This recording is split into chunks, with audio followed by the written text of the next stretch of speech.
अस्सलाम वालेकुम विद्यार्थी मित्रों। JKMBPS यानी जनाब कुतुबुद्दीन मौलिम बॉयज़ प्राइमरी स्कूल कक्षा 7 के विद्यार्थियों का मैं हिंदी के तास में हार्दिक स्वागत करता हूं। विद्यार्थी मित्रों, आज मैं आपके सामने एक नया निबंध लेकर उपस्थित हुआ हूं। विद्यार्थी मित्रों, इसके पहले मैंने 2 निबंध आपको दिए थे। सबसे पहला कहानी लेखन और दूसरा निबंध था निबंध लेखन में पत्र लेखन। आज ये हमारा तीसरा लेखन है जिसका शीर्षक है मेरा भारत महान और जिसके दिनांक यानी तारीख है 30/1/2021 शनिवार।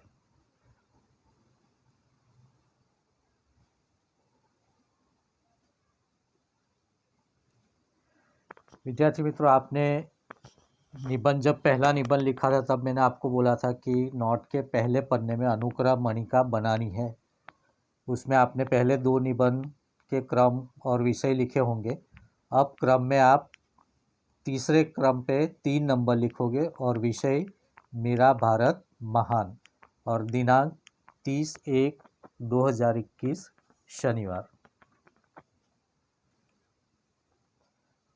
विद्यार्थी मित्रों, हम देखते हैं मेरा भारत महान। उसमें पैराग्राफ नंबर 1, भारत मेरा देश है।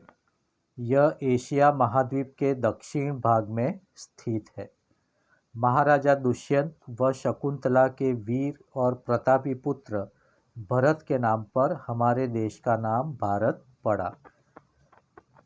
महाराजा दुष्यंत और शकुंतला का वीर पुत्र था भरत, उसके नाम से हमारे देश का नाम भारत पड़ा है।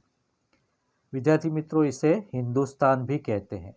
यह दुनिया का सबसे बड़ा लोकतांत्रिक राष्ट्र है। लोकतांत्रिक यानी लोकशाही वाला राज्य। आगे देखें पैराग्राफ नंबर 2, भारत के उत्तर में गिरिराज हिमालय सिर ऊंचा किए खड़ा है, यानी उत्तर दिशा में हिमालय पर्वत खड़ा है। देश के दक्षिण में हिंद महासागर तथा पश्चिम में अरब सागर है। पूर्व में बांग्लादेश व ब्रह्मदेश है। गंगा, यमुना, ब्रह्मपुत्र, सिंधु, गोदावरी, नर्मदा आदि हमारे देश की पवित्र नदियां हैं। इन नदियों के कारण ही हमारा देश इतना उपजाऊ बना है, यानी हमारे देश में जो खेती है वो खेती इतनी उपजाऊ बनी है। किनके कारण? इन नदियों के कारण। कश्मीर को धरती का स्वर्ग कहा जाता है। कश्मीर के जो कुदरती वातावरण है वो इतना सुंदर लगता है कि हमें ऐसा प्रतीत होता है जैसे कि धरती का स्वर्ग यही है।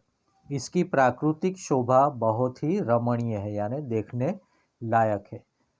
आगे देखें तीसरा पैराग्राफ, भारत संसार का सबसे प्राचीन देश है। ऐसा कहा जाता है कि भारत संसार का सबसे पुराना देश है।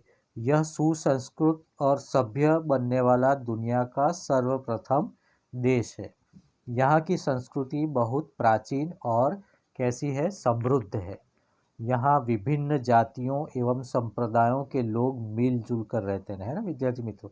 यहाँ पर सिख भी है, मुस्लिम भी है, ईसाई भी है, ख्रिस्ती भी है, पारसी भी है। सभी जातियों के लोग यानी संप्रदाय के लोग रहते हैं और कैसे रहते हैं? मिलजुल कर रहते हैं। भारत में कई भाषाएं बोली जाती है। हिंदी, गुजराती, अंग्रेजी, मलयालम, कन्नड़ सभी भाषाएं बोली जाती है।